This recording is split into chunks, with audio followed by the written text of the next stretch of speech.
Operating virtual machines depends on the integrity of the storage layer. Before configuring compute or memory, an engineer must dictate exactly where data lives. The stakes are high. A single misconfigured disk type will throttle database transactional throughput, while an unoptimized backup lifecycle will steadily generate runaway storage billing. Every storage decision comes down to the persistence-proximity trade-off. In a virtualized environment, input and output performance is dictated by the physical location of the hard drive relative to the hypervisor hosting your machine. To build a robust cloud environment, we have to map out these specific boundaries. We will trace the exact paths from local, hardware-bound instance stores to single-zone elastic block store networks, all the way to multi-zone distributed file systems. Mastering cloud storage requires aligning the persistence layer with the specific latency and durability requirements of the application. When your application requires peak I/O performance, you must utilize the EC2 instance store. These are physical NVMe solid-state drives, slotted directly into the physical chassis of the server running your virtual machine. Because the storage is directly attached to the hypervisor host, read and write transactions never traverse the AWS network. This lack of network distance yields high IOPS and the lowest possible latency. But bypassing the network creates a fatal architectural constraint. Data written to an instance store is strictly ephemeral. It is tied to the lifecycle of the specific host hardware. If you execute a stop command, terminate the instance, or if host hardware fails, the virtual machine deallocates. The physical SSD is wiped, permanently losing your data. The only scenario where instance store data survives is a standard OS reboot. Because of this guaranteed ephemerality, instance stores cannot be used for primary data storage. They must only be provisioned for buffer space, for database caching, for scratch data, or temporary session content. Utilizing the fastest storage on AWS means transferring the entire engineering burden of data replication, backups, and persistence back onto yourself. To persist data safely beyond the lifecycle of the host hardware, we move to Amazon Elastic Block Store, or EBS. EBS volumes function as virtualized, network-attached block storage devices, decoupling data from the hypervisor. You gain durable persistence independent of the hypervisor, but communicating over an internal network introduces latency. This network is also geographically constrained. An EBS volume is bound to a single availability zone. A volume in US East 1A cannot directly attach to an instance in US East 1B.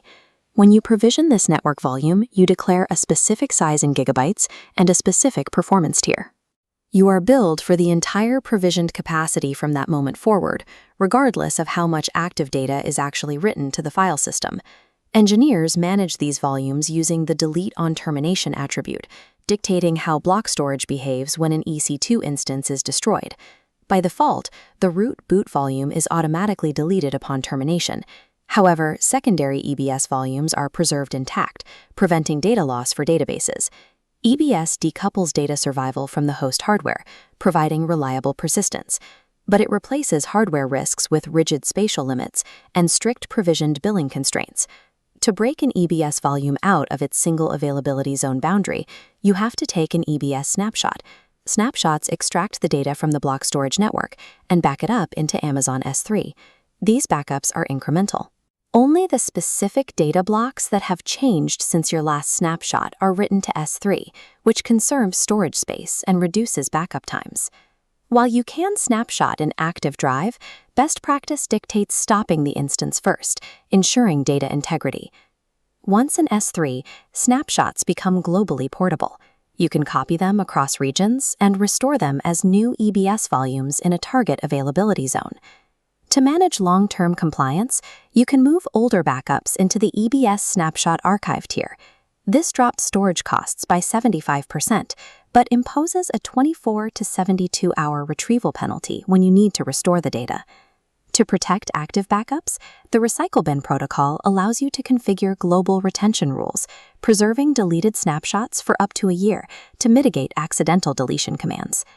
Normally, restoring a volume from a snapshot causes a distinct latency penalty on first read operations, as blocks are pulled lazily from S3. Enabling fast snapshot restore forces a full initialization. delivering maximum I/O performance immediately upon creation.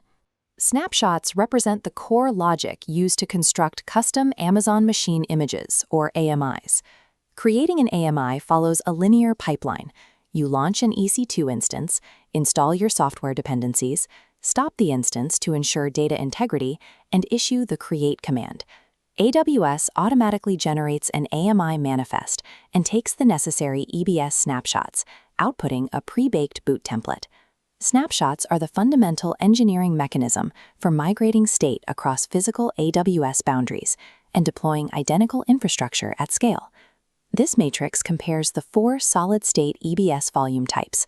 Matching workloads to hardware profiles is critical. First is GP3, delivering a 3000 IOPS and 125 megabytes per second baseline. You can independently scale IOPS up to 16,000 and throughput to 1,000, regardless of disk size. Because scaling is independent, you can configure precise I/O performance for your application without being forced to pay for unused gigabytes of storage capacity.